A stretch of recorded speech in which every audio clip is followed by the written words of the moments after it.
Pull up a chart of U.S. worker productivity versus wages starting in 1947.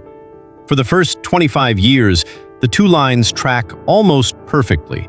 Workers got more productive, paychecks grew to match.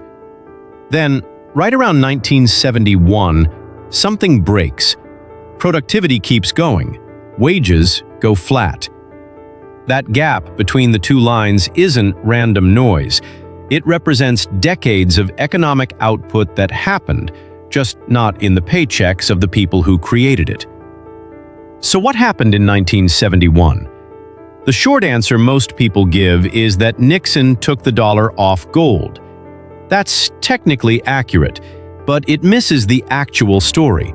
Because the more important question isn't what happened, it's why it happened that specific way, over a single weekend, in secret, with no warning to the rest of the world, and what that specific choice set in motion for the next 50 years. To understand that, we have to go back to 1944. The Second World War was still being fought when 44 nations gathered at a small resort town in New Hampshire called Bretton Woods. The global economy had been shattered, first by the Great Depression, then by the war, and the delegates arrived with a mission: build a financial system that would actually hold. What they agreed to was straightforward. Every major currency would be pegged to the US dollar at a fixed exchange rate. The dollar itself would be backed by gold at a fixed price of $35 per ounce. Any foreign government holding US dollars could walk up to the American Treasury and exchange them for gold. No questions asked.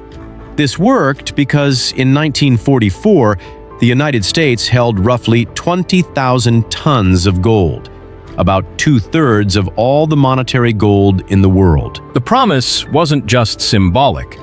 It was backed by a physical reality sitting in Fort Knox. For 2 decades, the system did what it was designed to do.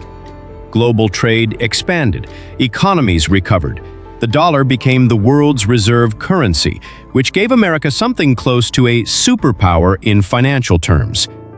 Every nation that wanted to trade internationally needed dollars, which meant the US was effectively the world's banker. But the system carried a structural flaw it could never escape. Being the world's banker meant America had to supply dollars to keep global trade moving. The more the world grew, the more dollars it needed. And the only way to push dollars into the global system was to run deficits, spend more abroad than you brought in. Military bases across Europe, the Marshall Plan, the Vietnam War, domestic spending programs at home. All of it pushed dollars outward, which was exactly what the world needed. The problem? The more dollars circulating in the world, the further they stretched from their gold backing. An economist named Robert Triffin identified this in the 1960s and called it what it was: a dilemma. To serve the world, America had to undermine itself. The more it supplied, the weaker the underlying promise became. And eventually, the gap between dollars in circulation and gold in the vault would become too large to hide. By 1966, foreign central banks held $14 billion in US dollars. Usable US gold reserves had dropped to $3.2 billion. The ratio was already broken. The system was running on trust more than metal. France noticed first. Under Charles de Gaulle, France began converting its dollar reserves into gold, aggressively and deliberately.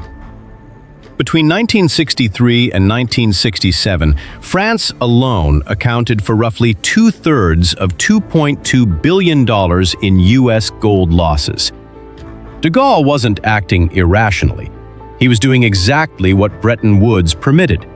He just understood the clock was running, and he wanted the gold before the window closed. By August 1971, U.S. gold reserves had fallen to about 8,500 tons, valued at roughly $9.6 billion at the official $35 per ounce price. Foreign-held dollar obligations? over $50 billion. The gap between the promise and the reality had become, at that point, mathematically undeniable. The system was failing. That part historians largely agree on. Where they disagree is what happened next, and why it matters. On August 13, 1971, a Friday, Richard Nixon convened a secret meeting at Camp David. The guest list was small. Treasury Secretary John Connally, Paul Volcker, the Undersecretary for Monetary Affairs, Fed Chairman Arthur Burns, George Shultz, a handful of senior advisors. No foreign governments were consulted, no allied finance ministers were invited, no international bodies were informed, phones were restricted, participants were sworn to silence. Over the next 2 days, this group made a decision that would affect the entire global economy. What makes this weekend significant isn't just what they decided, it's what else was on the table that they chose not to do. Formal devaluation of the dollar against gold was an option. A negotiated realignment of major currencies was an option. A new international reserve system not dependent on any single country's currency was an option. Volcker himself had prepared detailed memos exploring several of these paths. He was cautious. He wanted to work with allies, find diplomatic ground, avoid the chaos of a unilateral break. John Connally had a different view. The aggressive Texan Treasury Secretary pushed for shock. Close the gold window completely, immediately, and without warning. Do it over a weekend when markets were closed. Announce it Sunday night. Layer on a 90-day wage and price freeze and a 10% import surcharge. Force surplus nations like Japan and Germany to absorb the impact. Nixon chose Connally's approach. On Sunday evening, August 15, 1971, he went on national television and told America, and incidentally the entire world, that the United States would no longer honor its commitment to exchange dollars for gold. The announcement caught foreign governments mid-sleep. Markets were closed. There was no time to coordinate, no room to negotiate, no path to a managed transition. The world went to bed Friday under one financial system and woke up Monday inside a completely different one. Here's where the "it was inevitable" argument starts to fall apart. Yes, the system was under pressure. Yes, Bretton Woods in its original form was going to require significant reform. But the specific shape of what happened, unilateral, sudden, designed to land before markets opened, structured around a political calendar, that was a choice. Multiple alternatives existed. This group chose the option that maximized surprise and speed. And the timing wasn't incidental. The 1972 presidential election was 13 months away. Nixon needed inflation under control. He needed to look decisive on the economy. The wage price freeze would give voters something concrete. The import surcharge would appeal to American workers worried about foreign competition. The announcement framing leaned heavily on protecting American jobs and American dollars. The Camp David meeting wasn't purely a monetary policy session. It was a political strategy session that happened to restructure the global financial system. A useful way to think about it: the house was already on fire. Nixon chose where to break the windows. What replaced Bretton Woods was the fiat system we still live in today. Currencies float against each other, their values set by markets rather than fixed to gold. Central banks can expand the money supply freely without needing gold to justify new dollars. The dollar remained the world's reserve currency, not because it's backed by anything physical, but because the world kept using it, and because no credible alternative emerged to take its place. Supporters of this system point to genuine advantages. Floating exchange rates let economies absorb shocks without shattering.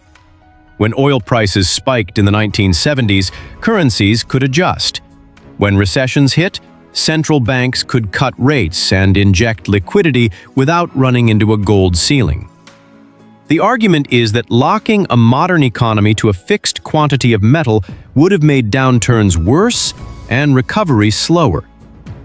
That argument has real merit, but it doesn't explain the chart we started with.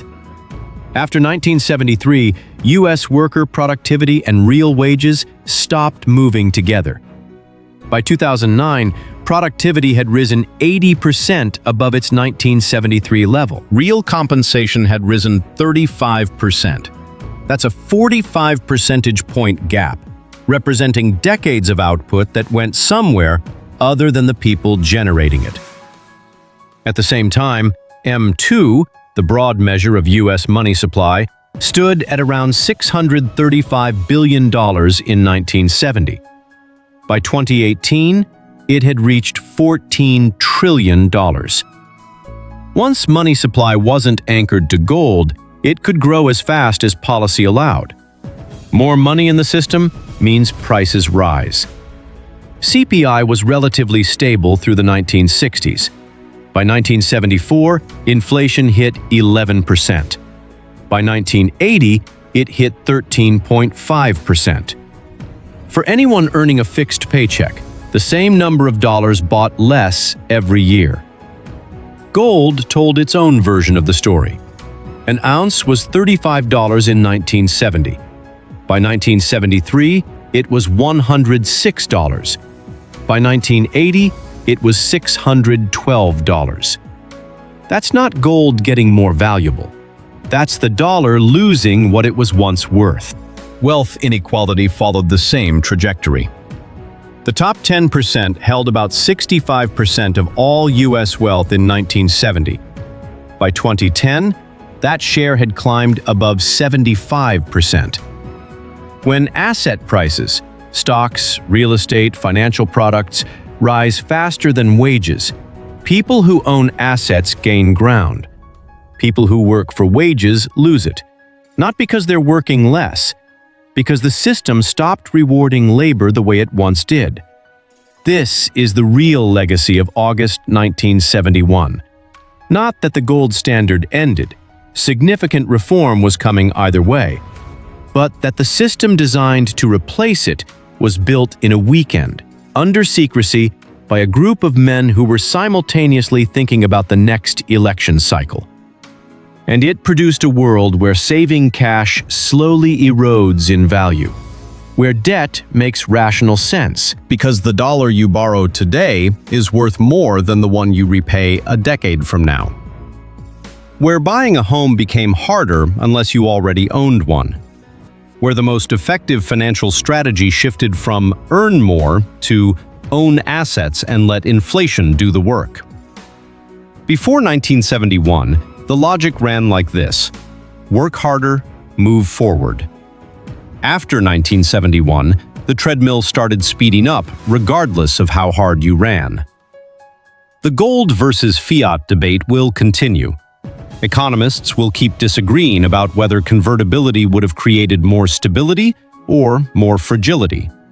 But that debate tends to obscure a more human question, the one that actually connects to people's lives. When a small group of men rewrote the rules of money in a secret meeting over a single weekend, did they think carefully about who those new rules would hurt?